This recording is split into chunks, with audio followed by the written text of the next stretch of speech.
Boa noite. O É Notícia entrevista hoje o diretor executivo da Fundação Procon São Paulo, Fernando Capês. Capês é membro do Ministério Público há mais de 30 anos e procurador de justiça licenciado. Foi deputado estadual por 3 mandatos e presidente da Assembleia Legislativa do Estado de São Paulo de 2015 a 2017. Senhor Capês, boa noite, prazer em recebê-lo no É Notícia. A pergunta é a seguinte: o consumidor brasileiro está bem servido?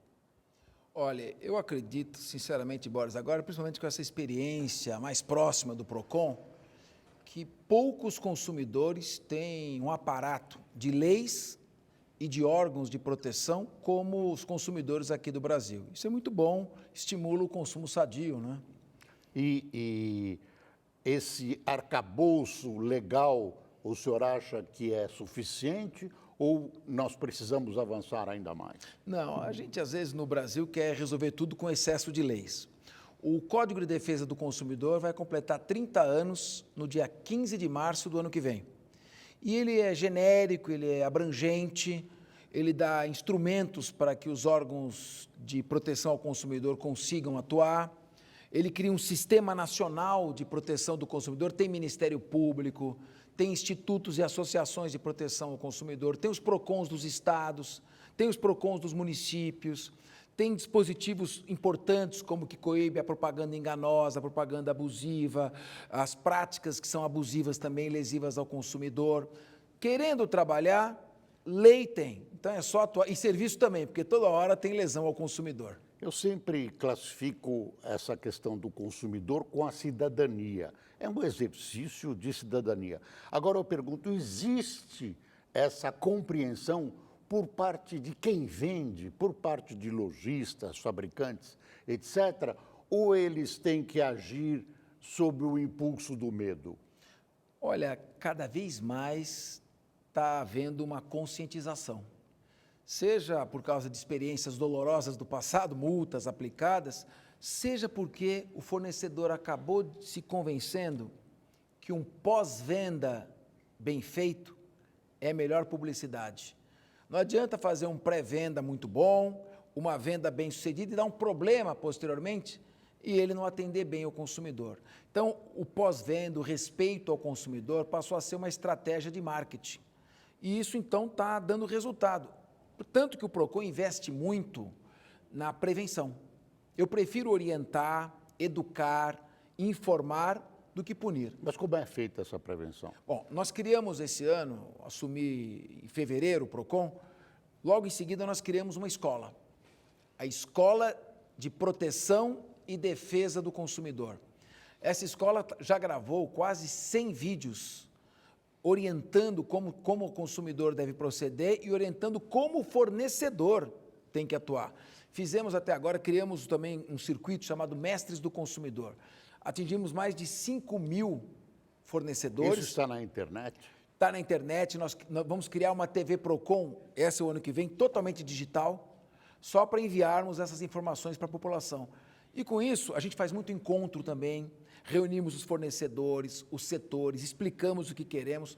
Nessa Black Friday, nós tivemos mais consultas de consumidores com dúvidas do que reclamações. Foi muito bom. Nessa Black Friday ficou reduzida a fraude que levou até esse apelido Black Fraude.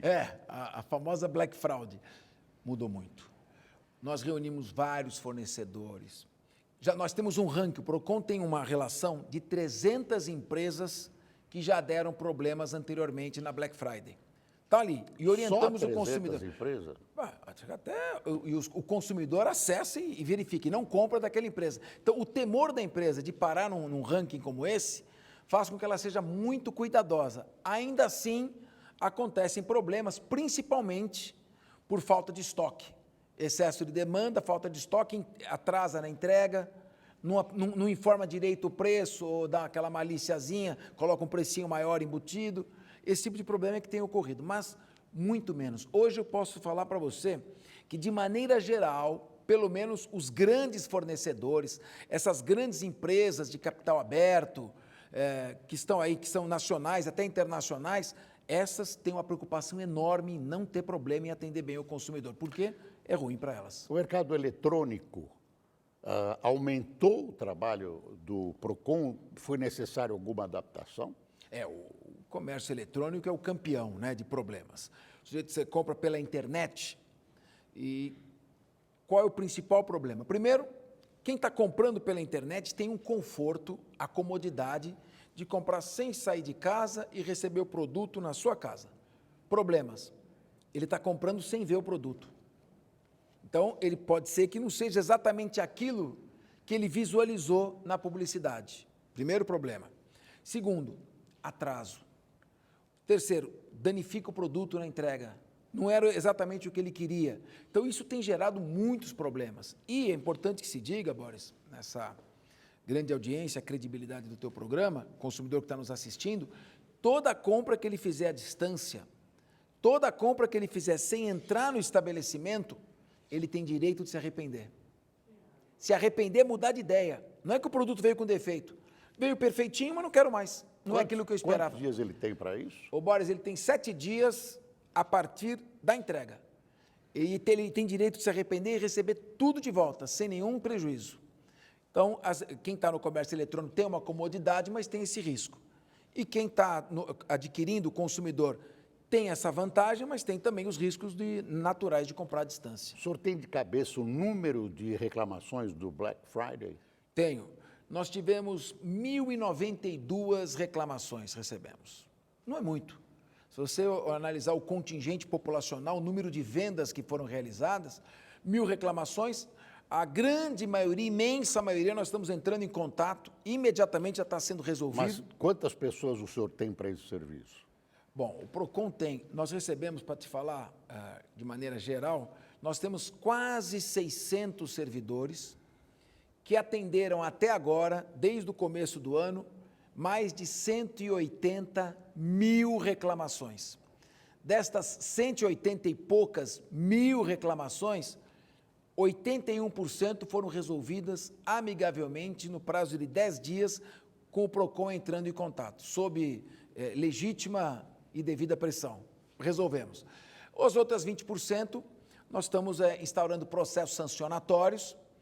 Antigamente demorava um pouquinho mais os processos, nós recebemos esse ano um acervo de 5.000 processos e só temos 300. Já fizemos 4.700 aproximadamente. A punição é multa? Multa.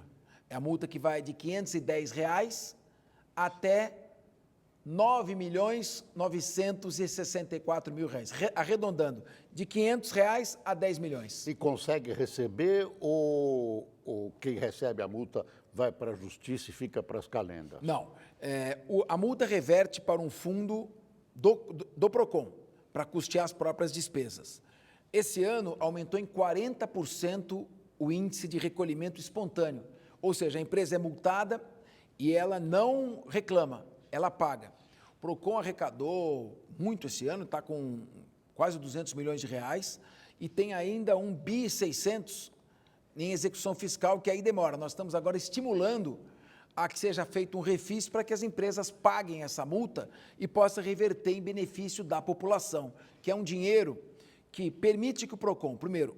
Vai para o PROCON esse dinheiro? Vai para o PROCON. O que o PROCON está fazendo com isso? Ele paga os salários de todos os seus servidores, paga o aluguel de todos os prédios, todos os edifícios, mantém os convênios com 350 PROCONs municipais, aplica em estrutura como veículos para fazer sua fiscalização, laboratórios, e ainda, evidentemente, manuseia muito bem, ele aplica muito bem esses recursos e consegue, sem que o Estado gaste um único centavo, o governo do Estado não gasta um único centavo com o PROCON, nenhum centavo.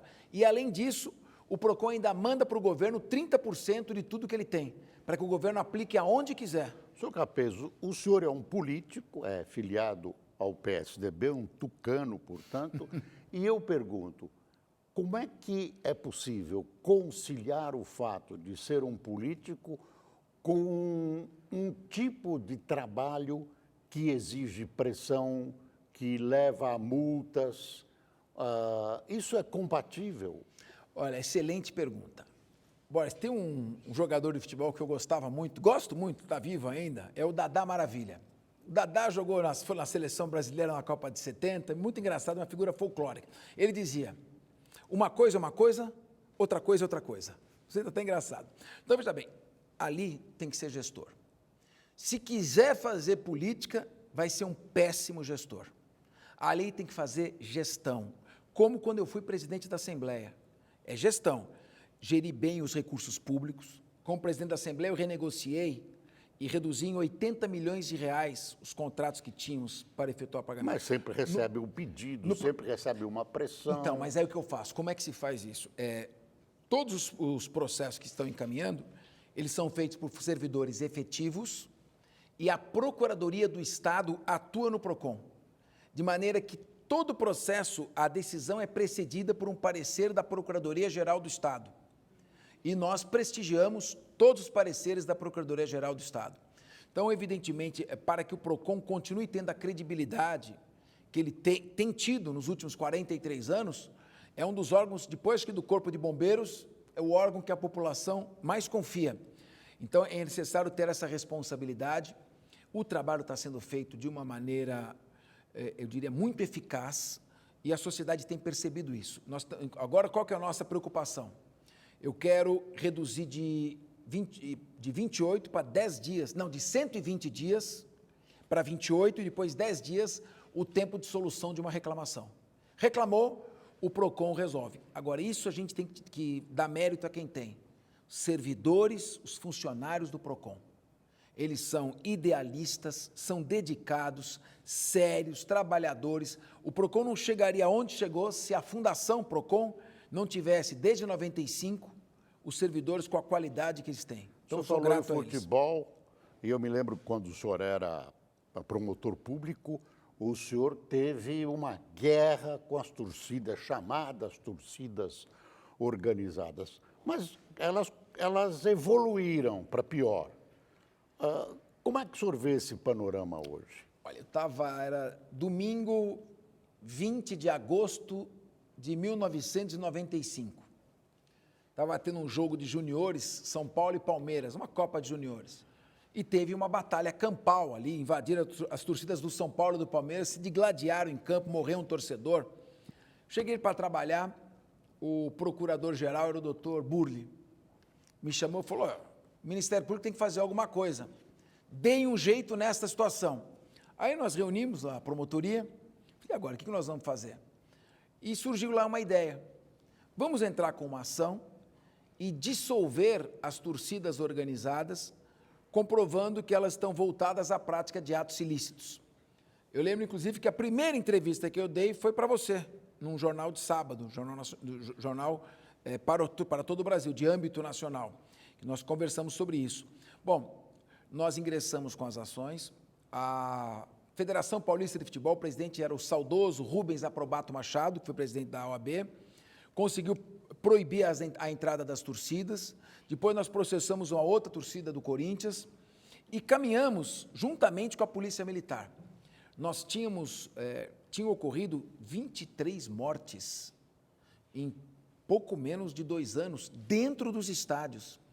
Então nós caminhamos, depois implantamos a torcida única, o Dr. Paulo Castilho me sucedeu em 2004, continuou o trabalho e hoje dificilmente você vê dentro de um estádio de futebol, no estado de São Paulo, batalhas campais, brigas. As batalhas se dão na rua. Diminuíram muito, porque com a torcida única resolveu em parte o problema. Primeiro, porque não tem briga no estádio. E segundo, porque como é torcida única, a outra não vai se dirigir até o estádio, então elas não se encontram no caminho. Agora, boa parte dessas torcidas tem ligações com, enfim, eu vou chamar de entidades criminosas. Olha, não tem muito santo não, ali, é difícil. Não. Se você dissolver completamente a torcida, aquilo vai migrar de um local para outro. Então, toda torcida, toda entidade tem pessoas boas e pessoas más. Tem, sim, pessoas que estão infiltradas em torcidas que são ligadas ao crime organizado. Tem pessoas que estão infiltradas em torcidas que gostam de futebol, porque gostam do carnaval. Então, esse tipo de apuração tem que ser feita pontualmente, com investigação, infiltração, escuta telefônica, acompanhamento por parte da Polícia Judiciária, principalmente, o Departamento de Combate ao Crime Organizado, o DEIC da Polícia Civil. Esse tipo de investigação tem que ser mais pontual para poder trazer resultados. Eu acho que o que nós pretendíamos, nós conseguimos. Se você pegar, o pessoal que estiver nos assistindo, entrar pela internet, olha o que aconteceu em 93 e 94.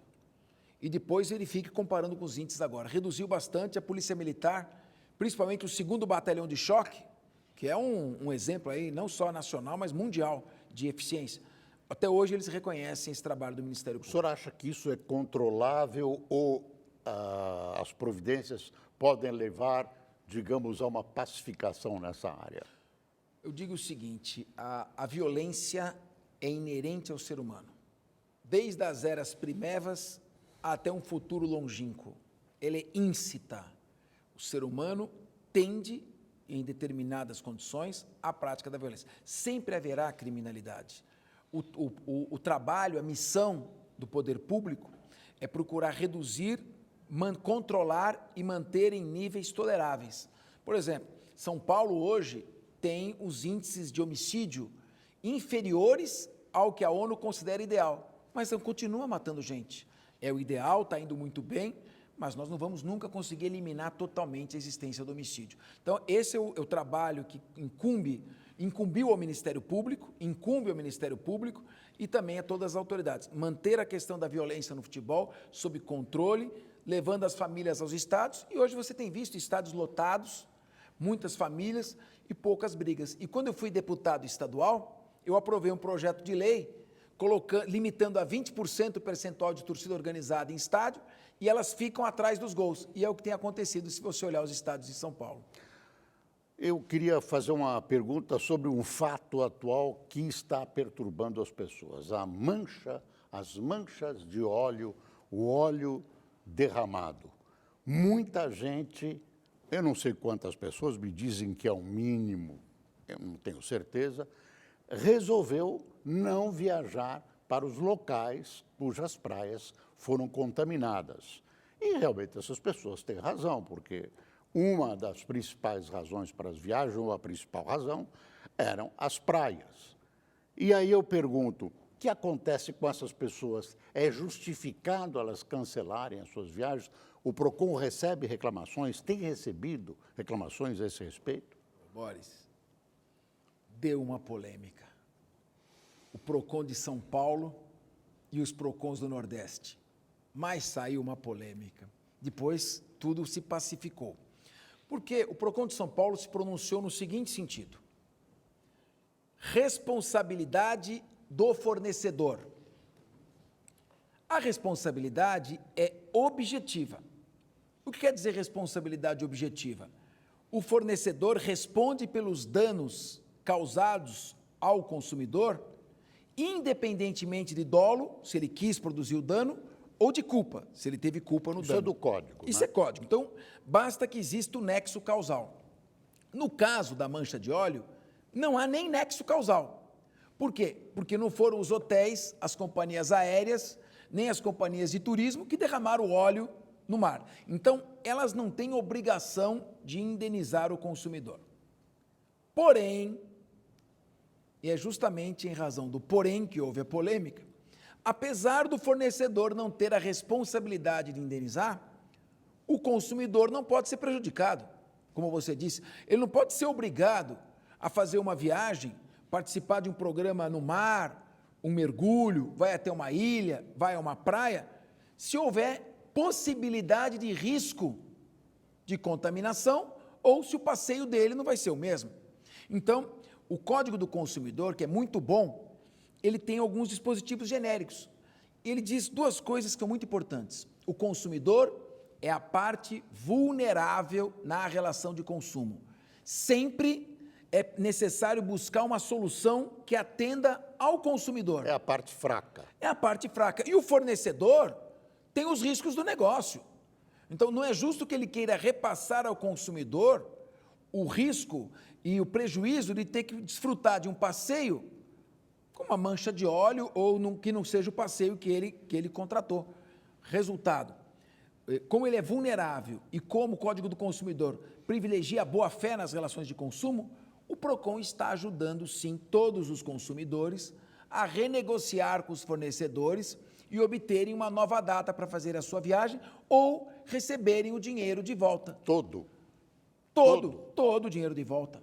Ele não pode ser prejudicado. Ah, mas o fornecedor não teve culpa. É verdade que ele não teve culpa. Eu reconheço, mas o consumidor também não teve culpa. Então, se nenhum dos dois teve culpa, quem é que tem que sofrer o prejuízo? A parte vulnerável? Não concordo. Então, aí que houve uma certa polêmica, mas naturalmente as pessoas estão, muitas viajando mesmo assim, e aquelas que estão desistindo da viagem, nós estamos conseguindo uma negociação que também atenda o fornecedor, em geral, readequando uma nova data de comum interesse. Senhor Capês, o PROCON tem um limite de ação, não é o Poder Judiciário. Como é que vocês se relacionam com o Judiciário? Vocês precisam do Judiciário. Olha, paradoxalmente, a nossa relação com o Judiciário consiste em atender um pedido do Judiciário. Não deixa chegar na gente. Desjudicialização. O Estado de São Paulo, o Tribunal de Justiça de São Paulo, tem 360 desembargadores. É o maior tribunal de justiça, é o maior tribunal do mundo. São Paulo tem 25 milhões de processos. O custo da justiça operacional já está chegando a 10 bilhões de reais. E não é possível que toda a demanda chegue ao judiciário. Nós temos uma cultura de judicialização muito grande. Então, o que o PROCON está fazendo? Resolvendo administrativamente os problemas. Nós estamos resolvendo nos nossos processos sancionatórios, com aplicação de multa, com negociação, com renegociação. Estamos chamando as empresas, você tem aqui 500 reclamações. Você já leu o que está aqui? Não, então traz o seu serviço de atendimento ao consumidor aqui para dentro do PROCON, olha essas 500 reclamações e vai resolvendo o que você puder. Atenda o consumidor, resolva. Ah, mas tem coisa que a gente não concorda. Eu falei, é melhor ser feliz do que ter razão. É melhor ser feliz ou ter razão? Mesmo que você não tenha toda a razão, seja feliz, resolva o problema. E com isso nós estamos baixando sensivelmente os índices, sem levar ao judiciário. O nosso ex-presidente do Tribunal de Justiça, desembargador Manuel Pereira Calças, que é um eminente professor também, e agora o Geraldo Pinheiro Franco, que é o atual presidente, ambos partilham desse entendimento. É necessário que a sociedade seja pacificada e resolva os seus problemas sem recorrer a um processo e a um juiz que tenha que arbitrar esse desentendimento. O PROCON está fazendo isso. E quando a vítima é vítima do Estado, o consumidor é vítima do Estado, o que fazer? Reclamar para quem? Olha, o PROCON, a atribuição dele, ele não pode, por lei, fiscalizar serviços remunerados por imposto. Somente serviços remunerados por tarifa, bilhete, taxa. Então, por exemplo, eu não posso, com o PROCON, por lei, multar uma delegacia de polícia que demora para instaurar o inquérito, ou multar um juiz que atrasa muito para dar sentença. O senhor acha correto esse dispositivo? Olha, eu acho que o PROCON deveria, sim, poder fazer esse tipo de fiscalização. Porque está fazendo, não nos serviços remunerados por imposto. Nós estamos fiscalizando, por exemplo, o transporte público, metrô e CPTM. Fizemos recentemente uma pesquisa, deu até um pouquinho de polêmica, mas fizemos, de quais são as principais reclamações do consumidor. O metrô tem uma taxa muito alta de ótimo e bom, a CPTM tem uma taxa um pouco menor, mas a reclamação é superlotação e atraso. Atraso, o PROCON pode atuar e vai atuar, sim. E isso aqui, o celular? Bom, isso aqui pode ser um bem e pode ser um mal. O bem, você pode usar isso aqui para fazer a sua reclamação ao PROCON sem sair de casa. Vai lá, dá uma gugada, põe PROCON SP, e dos outros que estão vendo em outros estados, o PROCON do seu estado. Então, PROCON SP. Vai abrir a página do PROCON. Ali eu mandei colocar uma barra gigantesca. Dá para enxergar assim. Faça a sua reclamação. Clica, vai abrir uma página, ele faz a reclamação e o PROCON em 10 dias monitora para ter a solução. Então, é uma coisa boa. Ao mesmo tempo, uma coisa que aborrece, porque você pode ser achado facilmente. E os fornecedores, chatos, insuportáveis, sem desconfiômetro. O senhor chama quem de fornecedor? As companhias telefônicas? Olha, companhia telefônica, imobiliária. Isso é o pessoal que fica ligando, perturbando. Eu estou perguntando antes das companhias telefônicas que lesam os seus clientes prestando péssimos serviços. Bom, elas são as campeãs de reclamação. São as campeãs. São as campeãs de reclamação e, consequentemente, as campeãs de multa. E nós estamos tendo um diálogo com elas agora um pouquinho mais incisivo. Porque, em primeiro lugar, elas melhoraram, justiça seja feita. Tanta reclamação que elas se conscientizaram que atender bem o consumidor é mais econômico, porque não toma multa, melhora a imagem e o concorrente não explora isso, porque a concorrência está muito acirrada. Bom, então, isso aqui é importante. Agora, nós estamos pegando no pé delas com esses fios que ficam aí pelos postes da cidade de São Paulo. Chamamos isso de Operação Gambiarra. Chamamos a Vivo, Oi, Claro, TIM e uma associação de pequenas empresas de telecomunicação. Muito bem, vocês vão ter que tirar esses fios daí. Dividimos a cidade em 12 lotes e agora eles vão pegar esses fios que se encontram, colocar dentro de um conduíte, como determina o regulamento da Anatel, e tem que ficar no espaço de 60 centímetros. Vai dar uma briga, Boris? Tem prazo? Vai dar uma briga, porque o prazo está vencendo. No dia 20 de dezembro, termina o prazo do primeiro lote. Sabe o que é o primeiro lote? Avenida Pedro Álvares Cabral e Brasil, bate na Rebouças. Sobe da Rebouças até Estados Unidos. Vem da Estados Unidos até 9 de julho. Sobe até José Maria Lisboa. Vai até 23 de maio e desce de novo até a Pedro Álvares Cabral. Se não tiver ordenado, nós tivemos aqui até a nossa diretora de comunicação, a Giovana, que ela até tremeu, porque eles vieram numa reunião anteontem. Doutor, a gente não sabe se vai conseguir. Eu levantei, reunião encerrada, nada, temos que conversar. Vejo vocês no dia 20. E já entrei em contato também com o Ministério Público, a Promotoria do Patrimônio Público, o promotor Silvio Marques, que tem um inquérito civil. Então, o PROCON vai atuar junto com o Ministério Público. Vai chover multa e processo para todo lado, mas é errado você prestar um serviço de telecomunicação usando os postes como depósitos aéreos de fios. Está errado. Eles têm que despender os recursos necessários para adequar e ordenar os fios. O senhor falou em aéreos e me lembrou do seguinte, eu vou fazer uma provocação. O governo do Estado, quer dizer, o Estado brasileiro, e no caso eu estou falando do Estado de São Paulo, criou uma linha de metrô, já adiou não sei quantas vezes, uma até o aeroporto de Congonhas, outra até o aeroporto de Guarulhos. A linha que leva ao aeroporto de Guarulhos, que tem o nome do fundador do PSTB, Franco Montoro, ela não chega até o aeroporto. Quer dizer, eu achei que é uma coisa burra, não tem outra explicação. E é um assinte contra o consumidor, que é obrigado a atravessar uma ponte e pegar um ônibus do outro lado. Aí, o que o PROCON faz? Bom, aí, o que tem que fazer é ouvir as reclamações justas do consumidor, porque para tudo tem uma explicação, né? Claro que é um projeto burro que termina onde não deveria terminar, é óbvio. Mas se você sentar, os engenheiros que conceberam a obra vão com um lero-lero te enrolar com 1000 explicações. Então, nesse caso, não tem o que fazer. E o governador João Dória só tem uma coisa a fazer, termina a obra, não dá para deixar uma obra inacabada. Prometeu que ia começar a obra em setembro, acho que não começou então, ainda. Então, são recursos dispendiosos. São Paulo é um país.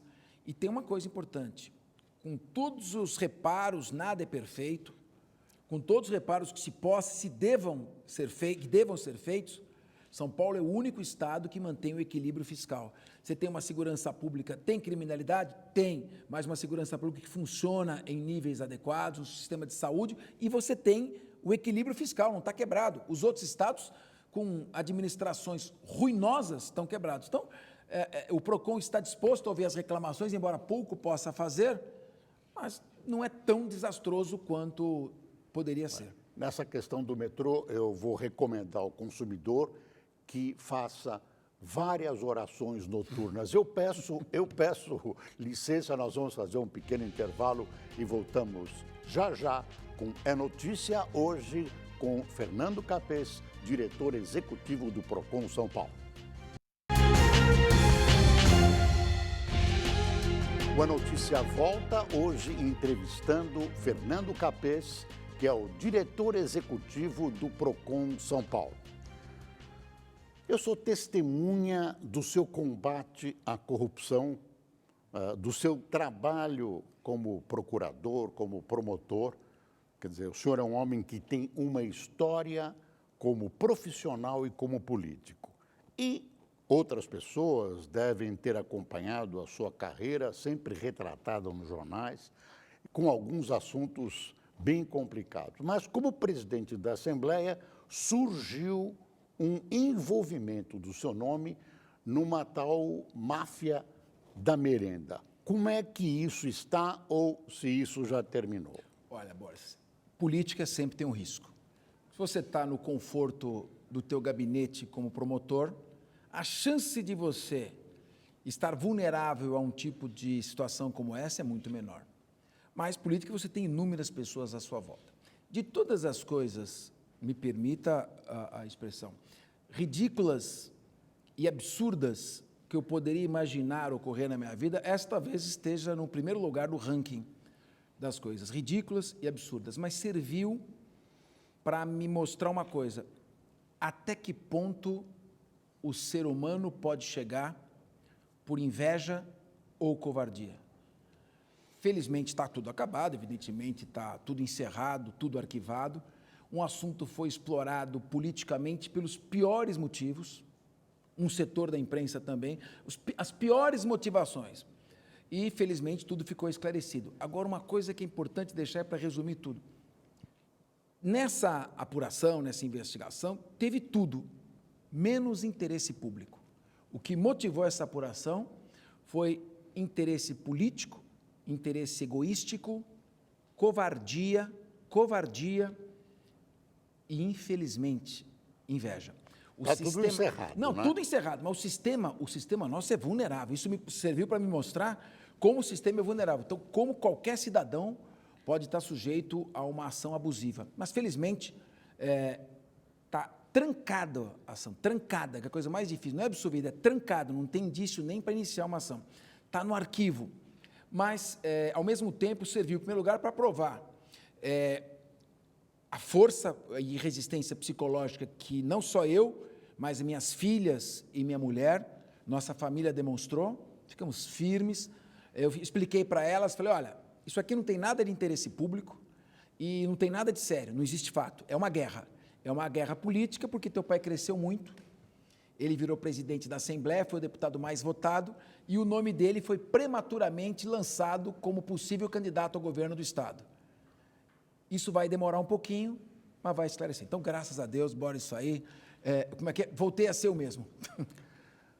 Como é que o senhor vê a atuação da Lava Jato no Brasil? Eu me surpreendo que as pessoas, em muitos setores, continuaram fazendo as mesmas coisas. Olha, veja aí, foi uma investigação válida. Foi? Eu acho que sim. Ou é? Não, ela é uma investigação válida, mas ela começou com um movimento importante, um grupo de membros do Ministério Público muito preparados, com um juiz laborioso, correto, pelo qual tenho enorme admiração, que é o Sérgio Moro, e que produziu vários resultados. Agora, tudo que você mantém indefinidamente por muito tempo começa a dar desgaste também, e exposições, e todo mundo fica sujeito, é uma guerra. Mas eu acho que foi um processo importante para o país, uma página que nós viramos, teve um custo social, claro, quebra de empresas, desemprego, mas o país está sendo passado a limpo, está havendo uma consciência de cidadania, e se não vai acabar, porque é que nem a violência, sempre haverá, pelo menos ela retornou para patamares de mínima tolerabilidade, porque extinguir sempre vai ter alguém disposto a burlar o sistema, mas melhorou bastante. O risco que existe, e não é propriamente o que um integrante dessa força-tarefa fez, é que no Brasil inteiro, alguns observando isso, procuraram imitar. E procuraram, sem razão ou sem motivo, se projetar, tentando pegar carona nessa divulgação. Então, eu me lembro de uma coisa, você me entrevistou há 25 anos atrás, quando eu estava processando as torcidas organizadas.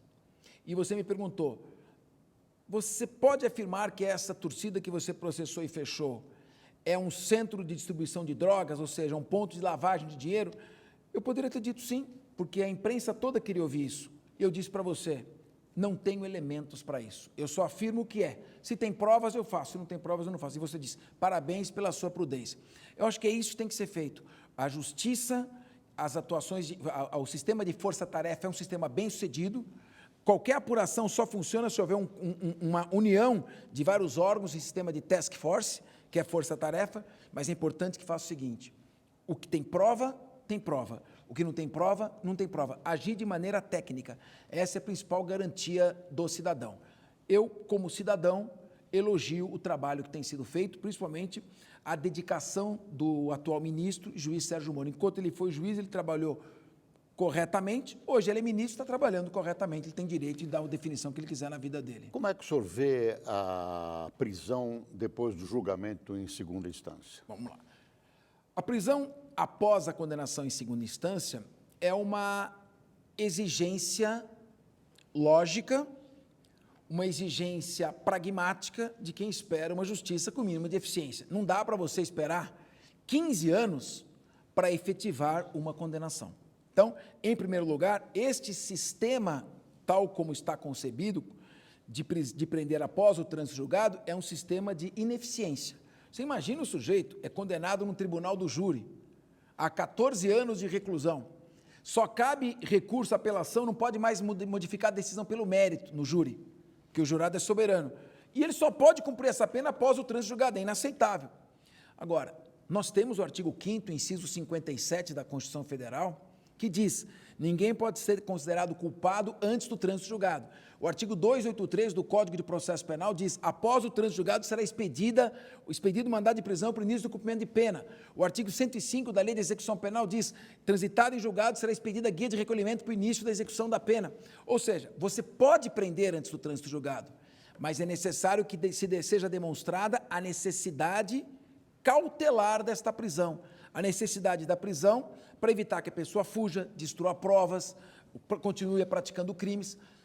Agora, executar a pena antes do trânsito julgado, nós precisaríamos de um plebiscito. Plebiscito? Tem, porque tem que modificar a o ordem. Artigo 5º. O artigo 5º, que é cláusula pétrea. Basta eliminar. Não, é cláusula basta pétrea. eliminar a última instância. Não, então, exato. Não, então, essa é uma medida interessante. Essa é uma medida importante. Querer modificar o artigo 5º, inciso 57... Transformar a segunda em última instância. Isso, porque você transformar o artigo 5º, inciso 57, é querer revogá-lo por emenda constitucional, é jogar para a galera e desrespeitar a Constituição. O que você tem que fazer? Para que tanto recurso especial, recurso extraordinário? O Supremo Tribunal Federal não tem que julgar caso. E são recursos que não vão tirar ninguém da cadeia. Tanto o recurso especial quanto o recurso extraordinário não podem analisar a prova. Logo o seguinte, não cabe recurso dessa decisão, dessa. Limita o número de recursos, antecipa o trânsito julgado e você não precisa ficar mudando a Constituição a cada segundo. Eu não sei se a maioria dos parlamentares quer isso, talvez até por interesse próprio. Olha, então...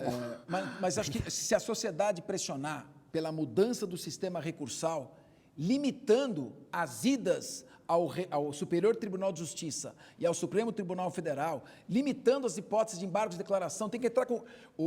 Tem um do ministro do Supremo Tribunal Federal, já dos mais antigos, que conta, tinha uma pessoa para evitar o trânsito julgado, o advogado entrava com embargo de declaração, não parava de entrar com recurso. Então, esse tipo de situação é vexatória, cria uma descrença no sistema, gera a sensação de impunidade. O que a sociedade precisa? De órgãos comprometidos com a investigação, que atuem tecnicamente e não ideologicamente, e de um sistema que resolva o processo em pouco tempo. Deixa eu voltar à questão do consumidor.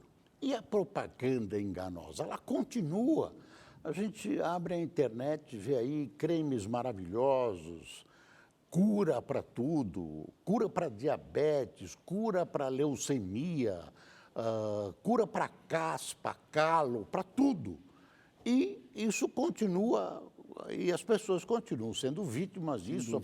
A palavra escrita e a palavra televisionada tem uma força muito grande. A gente acaba presenciando esse espetáculo degradante da publicidade enganosa. O PROCON tem entrado muito nesse campo ou não tem entrado? Não, ele entra bastante. Propaganda enganosa e abusiva é o veio principal de atuação. O maior número de multas decorre disso. Agora há pouco tinha uma Diferença loja... entre abusiva e enganosa? A enganosa, ela mente. A abusiva te induz a se prejudicar. Então, por exemplo, tem aqui, dá num shopping aqui perto, está anunciando uma camiseta R$ 39,90. Quando você chega lá, tem o preço embaixo. Não, é 120. Já tomaram uma multa. No tempo que eu estou dando entrevista para você, eles foram multados. Outro dia me chamou a atenção também num post. Faço mandingas de amor para o seu namorado voltar. Sucesso garantido. Propaganda enganosa também. Mas aí já é crime. Pois é, então. Mas na área administrativa do PROCON, pararam de criminalizar esse tipo de coisa. Cartomancia. Então, pararam de criminalizar, mas isso... Não, mas muitas vezes o que não é crime, o PROCON atua porque é infração administrativa. Tudo que prejudica o consumidor, seja crime ou não, é da nossa atribuição. E a nossa diretoria de fiscalização, eu aumentei em 25% a equipe. Tirei de outras diretorias, intensifiquei a fiscalização, estamos fazendo algumas ações juntamente com a Polícia Judiciária. O delegado-geral, o doutor Rui Fontes, é especializado no combate ao crime organizado. Nós sabemos que o crime organizado explora alguns estabelecimentos comerciais e o PROCON está agindo juntamente com a polícia. Explora como? Fazendo o quê? Postos de gasolina, faz lavagem de dinheiro, vende objetos, peças de automóvel, peças de receptação. Outro dia fizemos uma diligência com o doutor Roberto Monteiro de Andrade, delegado seccional Centro. Tinha banco de moto com mancha de sangue vendida no estabelecimento. Então, evidentemente que o dano ao consumidor é a maneira aparente, mais palpável de você pegar o crime organizado. O senhor falou impostos e a falsificação do combustível? Também. Nós estamos fazendo muitas ações, são ações rotineiras, tem uma agenda, isso com a Agência Nacional do Petróleo. Tivemos agora conversando com o nosso secretário da Justiça, Paulo Dimas, e o coronel o Gambaroni, que foi comandante-geral da Polícia Militar e é o presidente do IPEM. Nós vamos absorver, estou aumentando a fiscalização, estamos planejando chamar alguns servidores do IPEM para prestarem serviços no PROCON para a gente aumentar essa fiscalização. E aí o posto é fechado? Ele é fechado, vai com a prefeitura, coloca aqueles malotes de cimento, fecha, o PROCON multa, pode tirar o estabelecimento de funcionamento. Depois abre com outro nome. Aí abre de novo, mais paciência. Mas isso tem que ser evitado. Nós temos alguns vácuos na legislação até hoje, mas na legislação, eu diria, de âmbito municipal. Eu queria voltar a uma coisa que nós tratamos lá atrás, mas que me interessa. Até que ponto o cidadão reclama, ou ele passivamente aceita, o que eu vou fazer e tal, e aceita o prejuízo? Essas pessoas têm sido induzidas e motivadas, ou então elas não acreditam na providência que o PROCON possa tomar? Olha, muita gente reclama, mas muita. O problema varia muito de pessoa para pessoa. O que você tem que dar ao cidadão é comodidade. Você saiu de um restaurante ou de um estabelecimento chateado. Bom, você vai reclamar. Bom, eu tenho que ir até um determinado local, ficar na fila, pegar uma senha. Você não vai reclamar. Então, o que nós mudamos e vamos implementar? Já está funcionando, agora a partir do ano que vem vai funcionar melhor ainda. Pelo celular. Pega o celular, PROCON SP, faz a reclamação, recebe o número de protocolo e em 10 dias vai resolver. Se não resolver, nós estamos chamando para fazer conciliação. E nós somos muito ciosos. Instaurou o processo administrativo, acabou aquela história de demorar 5 anos. Como é que o consumidor faz? Vocês têm algum aplicativo? Temos aplicativo. Ele entra no aplicativo do próprio celular, Se ele não tiver o aplicativo, ele baixa a página pelo Google do Procon de São Paulo, faz a reclamação eletronicamente, nós estamos em cima da empresa. Vocês não cobram pelo aplicativo, né? Não, nada, não, só faltava, não pode. Estou imaginando. Não. Tudo inteiramente, tudo gratuito. O Procon não custa nada para o Estado nem para o cidadão. E não pode haver denúncia falsa? Tem também, é bem menor, viu? Bem menor. Mas, havendo denúncia falsa, nós encaminhamos também ao Ministério Público para, eventualmente, providências. Se couber denunciação caluniosa, se couber algum tipo de infração. Porque a má-fé também tem que ser coibida, ela deturpa o sistema. E com as empresas aéreas, o Procon tem tido problemas?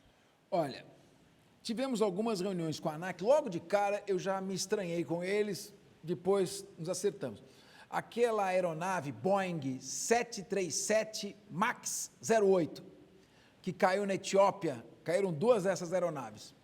Eu já cheguei com energia. Na primeira semana, oficiei para a companhia aérea correspondente, mandei groundear todas as aeronaves MAX 737-08. Você imagina o tumulto que deu. Aí me ligou o pessoal da ANAC, era a antiga diretoria, não faça isso, pelo amor de Deus, não é o caso, vou te explicar. Bom, eu sei que ficaram groundeados. Depois, pouco a pouco, começaram a ser autorizados a operar novamente, depois de corrigidas algumas falhas. E nós estamos com algumas questões que é algo que eu não engoli ainda. A taxa de bagagem eu fui obrigado a engolir porque a legislação passou. Uma taxa para escolha de assento. Você quer sentar na poltrona 14, na 15 ou na 16? Tanto faz. Escolhe uma, que você escolher, você paga. Não, mas ela é mais confortável? Tem mais espaço? Ela é maior? Não. Mas então por que você está cobrando mais? Ora, digamos que você, por exemplo, goste do número 7 e você quer viajar na poltrona de número 7, por uma superstição sua. Você tem que pagar mais por essa superstição. Eu falei, você está de brincadeira. E aí, como é que está isso? Multei. Mas eles continuam fazendo. E agora eu só posso multar de 6 em 6 meses. Então eu multo, pelo mesmo motivo, só posso multar de 6 em 6 meses. Estou esperando dar 6 meses para multar de novo. Deixa eu fazer uma última questão, e que é uma questão delicada. E os bancos e cartões de crédito? Bom, também, banco tem problema de superendividamento. Multamos outro dia um banco... Isso é com o Procon? Procon, Eles direto. querem tirar do Procon. Não, banco é Procon, está na lei, tem súmula do Supremo Tribunal Federal, e esse tipo de captação de cliente, ligando para o cliente sem autorização, oferecendo crédito sem autorização, não adianta usar a empresa terceirizada, não. Meter uma multa de 5,5 milhões num banco, não, mas não sou eu. É uma empresa terceirizada que liga. Responsabilidade solidária, os dois são responsáveis, e objetiva, independe de dolo ou culpa. E diminuiu esse tipo de infração? Tem diminuído. Tem. Ainda é um número muito grande, mas tem diminuído porque quando o poder público funciona, evidentemente é a certeza da impunidade que leva o cidadão a sair dos seus padrões de cumprimento de lei. Está funcionando, eles estão recuando, estão se adaptando, mas ainda oferece muito crédito. Um dia eu viajei para Brasília para falar com o presidente do INSS para descredenciar umas cooperativas de aposentado que ligavam para os aposentados oferecendo um monte de serviço. O aposentado ia topando, daqui a pouco ele estava recebendo 30% da aposentadoria. Mandamos descredenciar e devolver todo o dinheiro para o aposentado. Doutor Fernando Capês, muito obrigado por sua presença aqui na Rede TV Não é Notícia. Nós gostaríamos de tê-lo outras vezes aqui, trazendo esses esclarecimentos que eu acho necessários para que as pessoas exerçam plenamente a sua cidadania. Muito obrigado, e boa noite. O É Notícia fica por aqui. Até a próxima semana com outro É Notícia.